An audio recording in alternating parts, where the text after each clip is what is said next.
as a generation, young people or millennials or whatever name you want to put to them, we need to speak up, we need to stand up for human rights, because it is our responsibility to have a better world out there.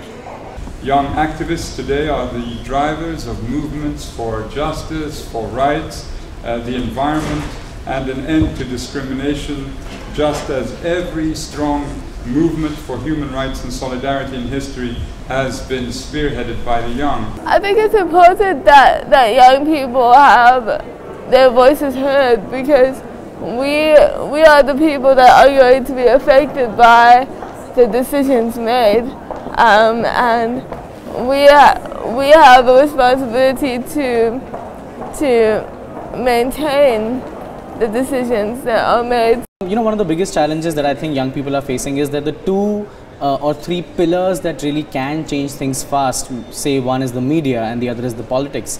Both of them are extremely top down. They're extremely top down. The media does not work bottom up.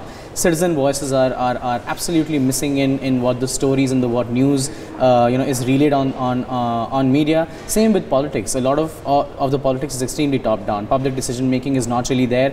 Participatory policy making is not really there, and that's all the more reason for us to engage with these processes. So I think the first step really is to change these systems, to make them bottom up, to really make sure that there is enough public participation that we are having on a day-to-day basis. The negative stigma around youth from the society, that youth are considered inexperienced and qualified to make decisions on behalf of the whole nation.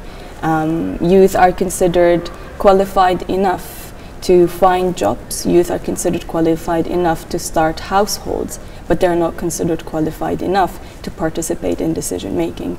Most ironically, that when we are talking about politics again, it's not just an abstract concept. Politics is talking about education, about healthcare, about the life of the society in itself. So if youth are part of this life, then youth are definitely able to take decisions and make decisions on these important issues.